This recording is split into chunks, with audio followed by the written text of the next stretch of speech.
The way that we support a researcher is to help them go through this journey and help them make informed decisions. It's not our goal to create startups.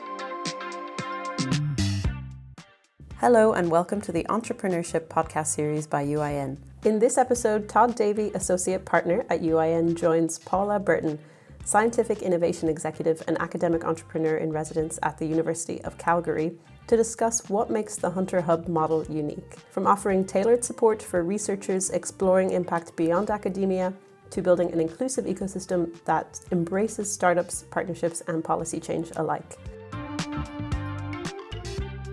I have the great pleasure of having Paula Berton here, who is the Scientific Innovation Executive and Academic Entrepreneur in Residence from University of Calgary. She's an expert in sustainable separation technologies, is formerly the co-founder and CSO of CalAgua Innovations Corp. Having completed her PhD in analytical chemistry at el Consejo Nacional de Investigaciones Científicas y Técnicas, which is a primary promoter of science and technology in Argentina. Paula has also guided over 35 ventures from lab to market, created 3 patents, and has 50 plus scientific publications. So, Paula, welcome, firstly. Thank you. Thank you for having me. And then secondly, I just wanted to explore your role at the Hunter Hub, but also how did on an academic career path, how did you find your way into the Hunter Hub? That's a great question. And sometimes I stop myself and just to recap on how I ended up where I am right now, which is an exciting journey in a sense. I finished my PhD in Argentina. I moved from Argentina first to the US and then to McGill in Canada, in Montreal, and then to the University of Calgary, always in like research roles as postdocs, as a research associate after that. And part of the journey also involved some patents, as you mentioned, and some of the patents had some potential on commercialization, and we decided to start or to explore that. At that time, at the University of Calgary, it was the innovation ecosystem, the entrepreneurial ecosystem was pretty nascent.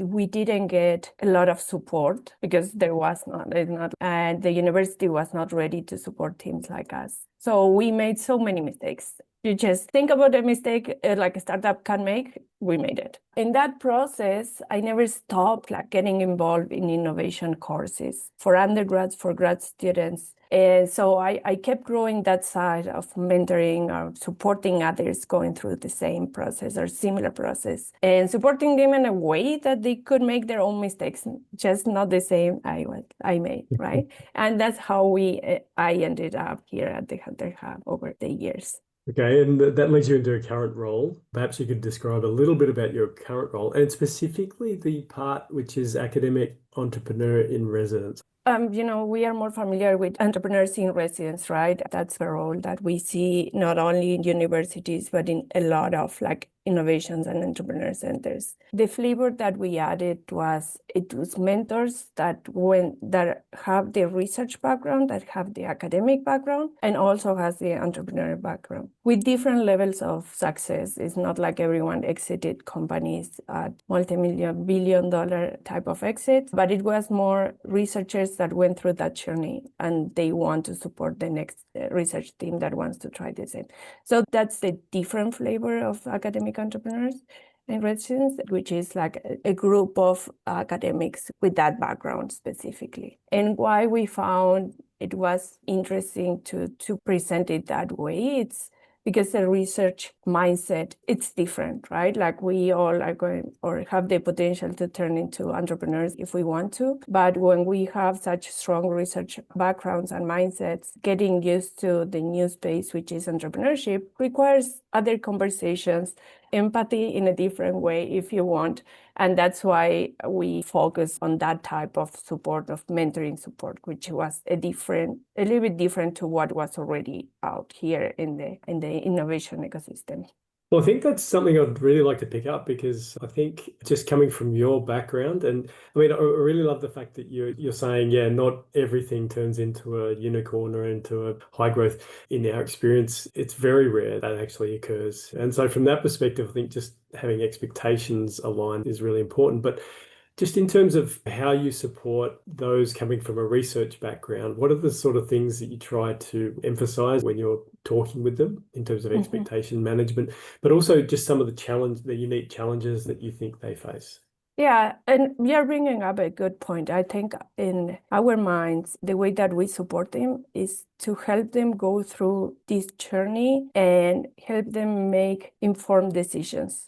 Right? Like it's not our goal to create startups. It's not our goal to change those numbers, even when the numbers end up like appearing, like a percentage of the people we support end up having great stories, great successes in the startups space. But for us, it's more the journey of a researcher that think that might have something coming out from the labs. And so how do we translate that into an impactful solution outside academia? I don't even like the word nowadays we use real world, as in like academia is not part of the word. But so I think it's like what we focus is the idea of how we help those researchers turning their innovations into impactful solutions.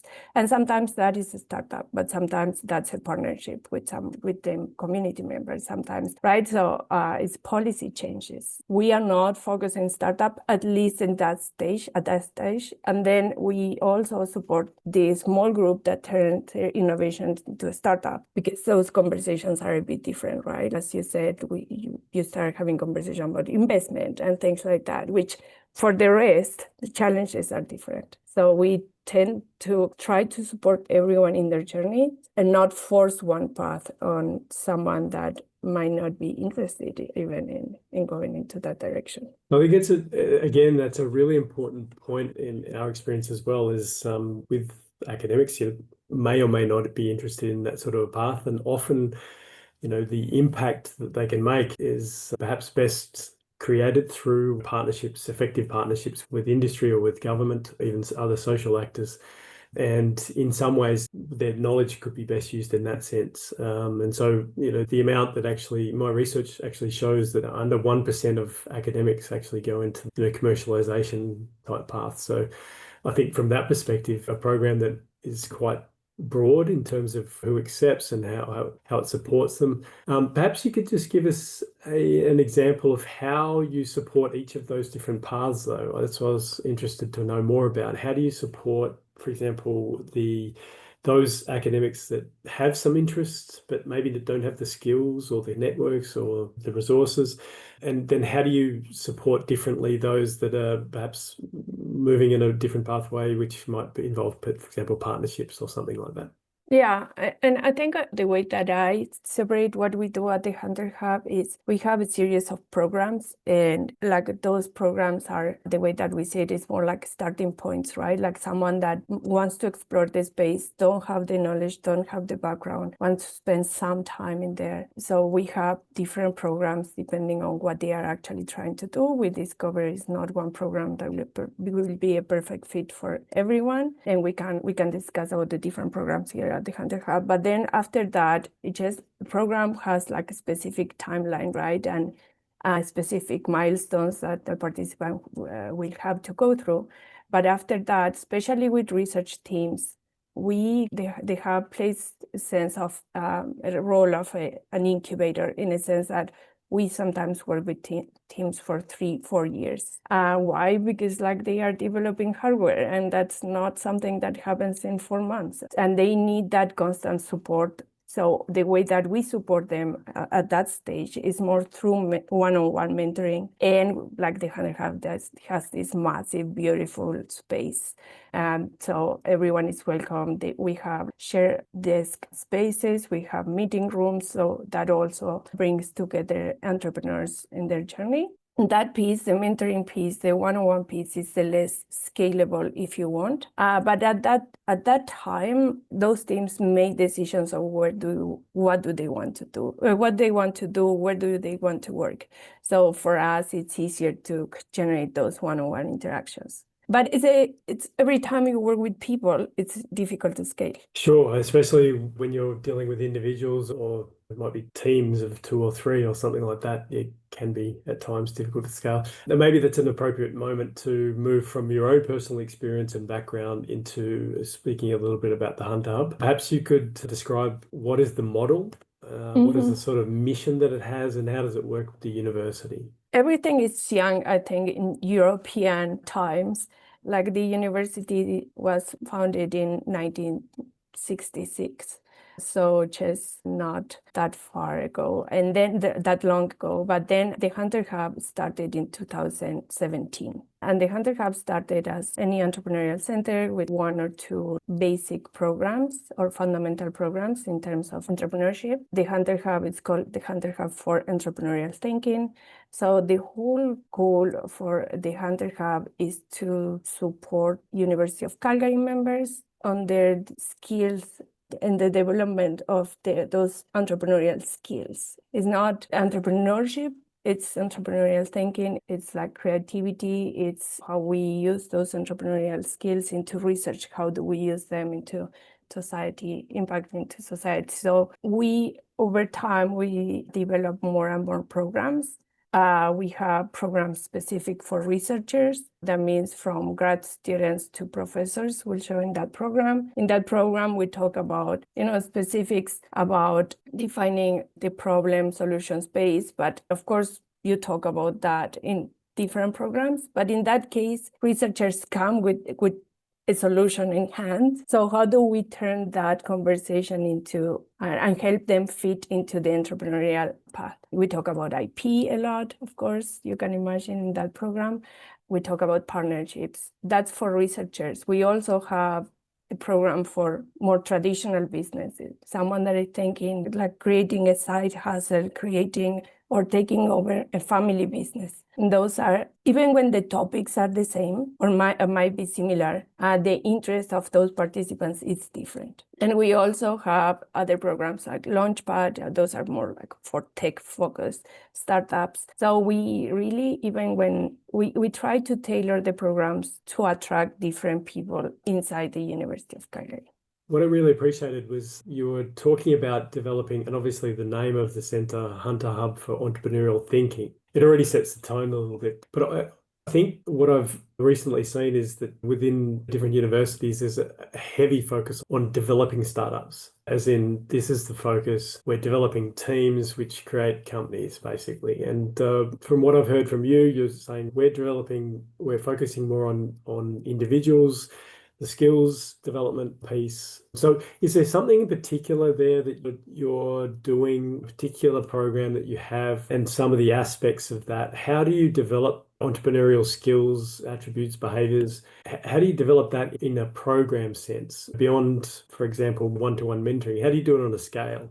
Yeah, so for example, I think it's the key for us, it's always developing the program, thinking on who is our audience, if you want. In terms of, as I said, for example, when we are thinking about researchers, we have an entire unit on how we communicate research outside academia. And that's specific because we understand that those people have been trained on technical skills, but not on the communication outside their research fields. So it's really thinking on which skills they will need some support from us, and including those in the program as part of the program. So it's not a cookie cutter and we just like create the same like programs all the time.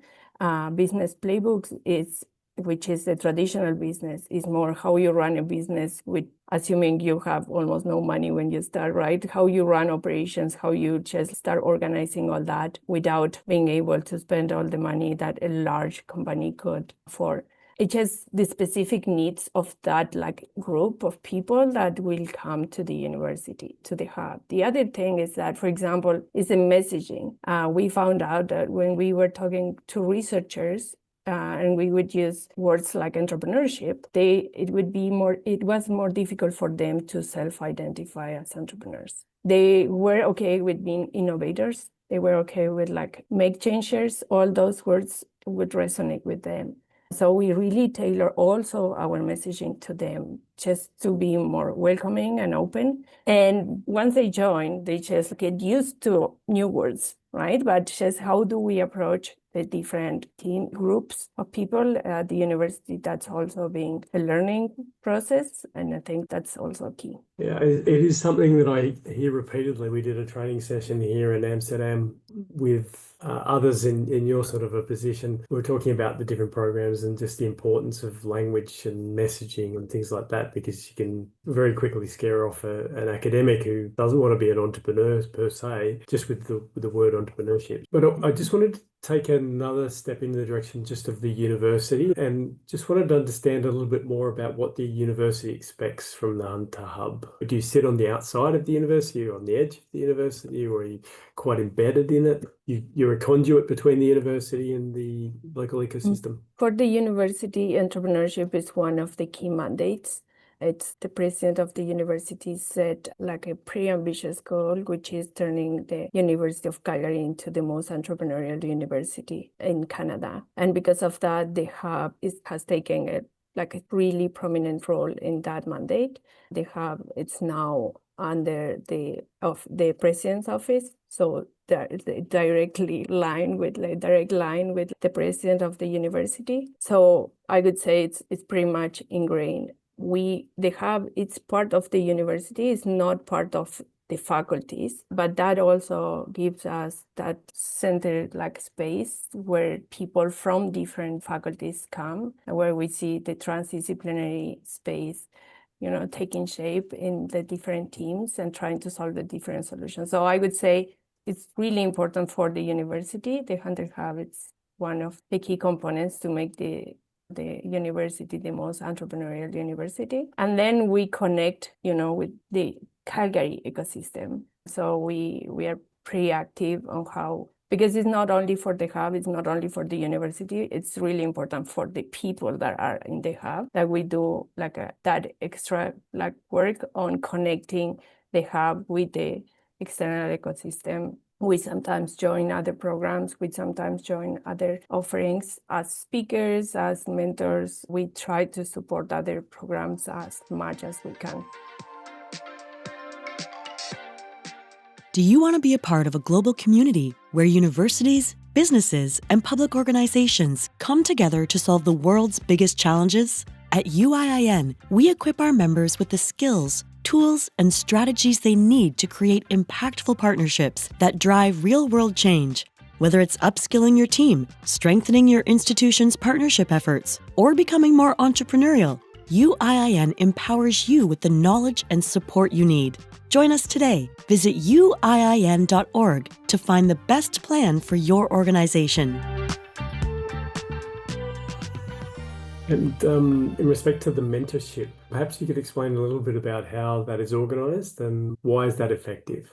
Why is that effective? I think becoming a trust partner where you don't have a hidden agenda, you are there to support the team, the venture, it sounds really simple, but it becomes pretty powerful. They know you are there for them, right? And you are just giving the best advice you can, asking the questions that they will have to figure out. Mentors don't have all the answers, right?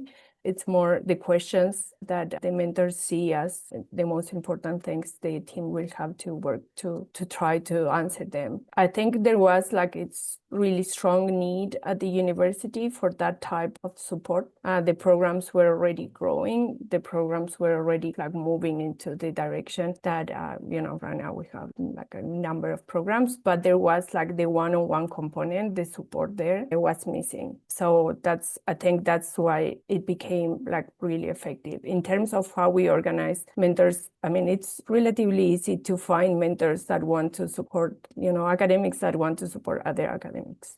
Everyone is busy. That's the main challenge, right? Like they don't have like much time. But what I said at the beginning, like for example, in my case, the idea of let me help someone else at least to make different mistakes, not the same ones I made, that resonates with a lot of researchers that went through this path. So some of them dedicate like small number of hours, some others like have more availability. So that's part of coordinating the program, but it's not difficult to find researchers that want to support each other. Okay, and one thing I wanted to just pick up on was just a couple of things that you have at the Hunter Hub, and that is just the collision space and the innovation sandbox. I mean, these are more commercial offerings. So these ways in which you can interact with the local ecosystem, is it a way in which you can help fund yourself, or what are the main purposes of those specific activities? Because the Hunter Hub was, it's a result of a donation from like the Hunter family. Most of our offerings are available to the university, to the community, the University of Calgary community for free, including for example, what we call Innovation Sandbox is the space, is the mentorship part, it's that community and network that we offer. That sandbox, that program, this space is also open to alumni. So when people leave the university, this space is still a place where they can come back and keep working on, their initiatives, their innovations. The collision space it's one of the largest spaces that we have to support events, and that is also open to the Calgary community, the entrepreneurial community, if they want to host activities and events here at the university on campus, yes. I guess one of the things that I wanted to also understand a little bit more about was, how do you assess yourselves? What would you describe as success for the hub and for the university? That's an interesting question. And I think it's just because we are always trying to define and redefine our KPIs. The innovation ecosystem it's evolving really fast, not only at the university, but in Calgary in general. Calgary is growing. It's one of like the cities that it's growing the most in Canada.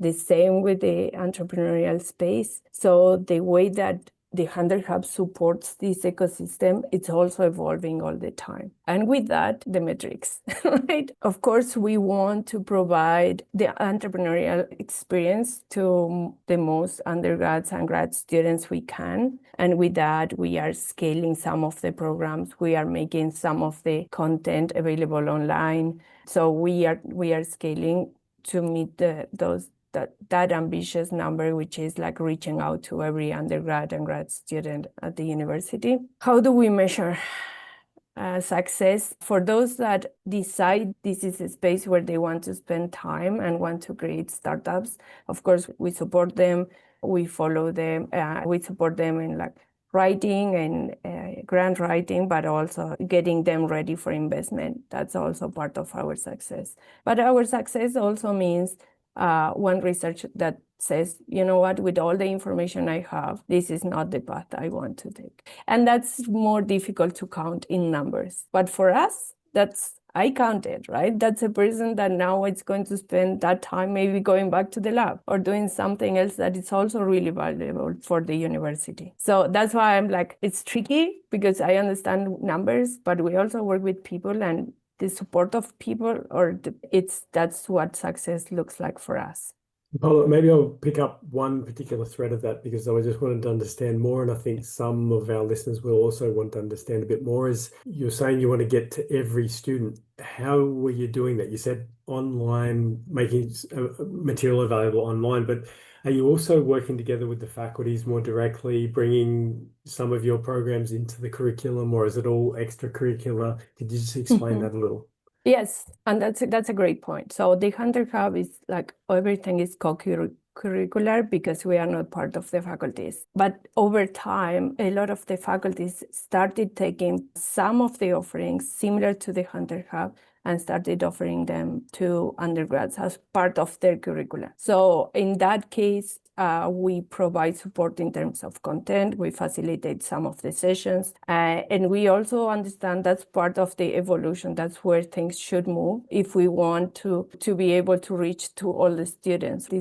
And that's why the Hunter Hub started moving into other offerings. It's not only like the more traditional way of entrepreneurship, which is what the faculties tend to offer. And that's when we support faculties with content, and we facilitate some of the sessions. So one of the programs at the Hunter Hub is called Launchpad, and we host a lot of capstone students from engineering teams. They are in their last year of like engineering for undergrads, and they go through an entrepreneurial capstone with the Hunter Hub support, plus faculty from engineering, right? So we have different ways where we support and interact with the faculties.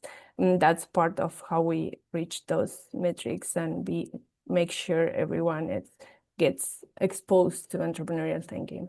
So it sounds like there's a lot of hustling going on there to try to get into the faculties any way you can. I think it's just pretty organic. In a sense, like the faculties reach out to us. We try to get in touch or be in touch with like as many faculties we can. There is no need to reinvent the wheel in a sense, right? Like if someone is launching an entrepreneurial program, it makes a lot of sense by now because the Hunter Hub is pretty well established at the university to reach out to us and build something together, something that works for their students, because we probably have been working with those students before. So we bring what we learn from those offerings. The faculty will bring what they like, their interest and what they know about the students, and then co-create something it's pretty kind of organic. We already moved from that point where we had to create that space for the hub. I think that by now the hub, it's a place the faculties will go if they are thinking on entrepreneurial offerings. We're approaching the end, so I just wanted to perhaps give you two more questions. One being, if someone wanted to start out with an entrepreneurship program at a university or were responsible for entrepreneurship and developing it at an early stage, what advice would you give? I think, you mean to the center or to the researchers? I guess to somebody else, because we've got a question in the chat, for example, from Thomas, which talks about, he said, from what I understand, it's quite focused on University of Calgary. And so I'm thinking from those who have to develop it at other universities, what sort of advice might you give? Yeah, I think the key is just to start really understanding your group, what your researchers need. Sometimes I see, okay, we will just go to another university where they have a pretty successful entrepreneurial center and we will just copy. And to be honest, like the things that work at the Hunter Hub work because of this university and also work because of Calgary and how it's growing, this space is growing, right?